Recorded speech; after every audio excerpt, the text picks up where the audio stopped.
Good day. My name is Orkida Faiz. I would like to present my paper, It's Alive, Implications of the Continuous Transformation of English.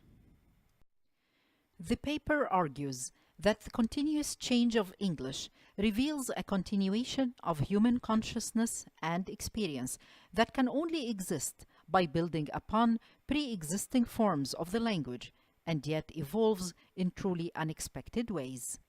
It would thus be necessary to understand both the origin source passing through as many changes as possible in order to grasp the subtlety of the end product. This view examines the workings of unprecedented forces, not only of culture or even politics as one would usually expect when it comes to language, but of the workings of the human brain itself. This definitely calls to mind the work of Charles Darwin, with its scope of natural selection, survival of the fittest, and even mutation. It's a full account of biological evolution.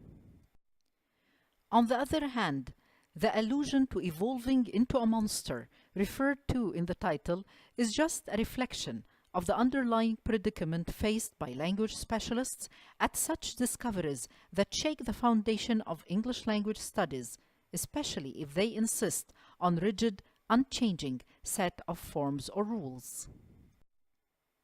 To clarify, a language learner's struggle with learning a foreign language is definitely dealing with the multi-layers of meanings that mark the very essence of such a language and distinguishes it from any other.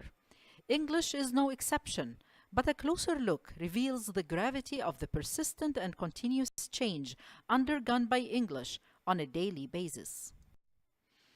For example, how would memes, which is a neologism representing an idea, behavior, or style that spreads from person to person within a culture, fit into the corpus of English language? And how can they be analyzed from a linguistic or a neurological point of view? What about emoji, the set of ideograms and smileys used in electronic messages and web pages? Can it really be an indication of a recession in humanity, where our language system is reduced to the primitive caveman mode of communicating through pictures on cave walls?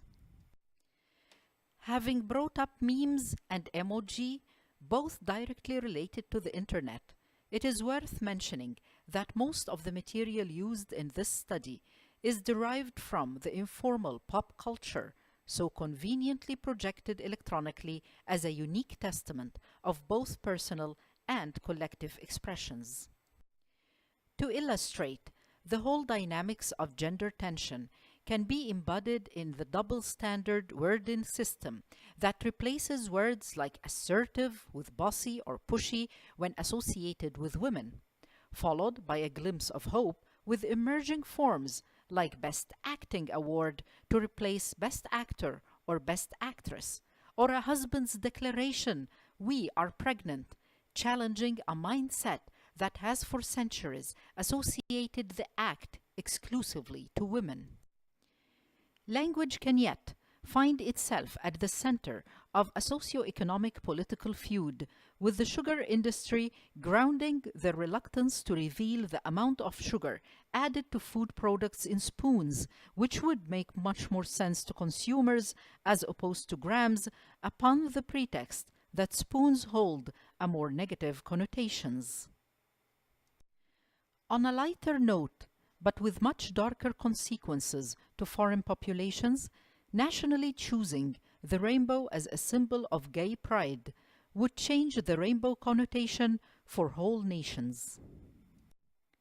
Thus, in examining the informal body of current English discourse, one is always faced with the challenge of working with what may seem at first as random samples, only soon to discover that within the complexity lies the inevitable answer to the existential question: English, dead or alive?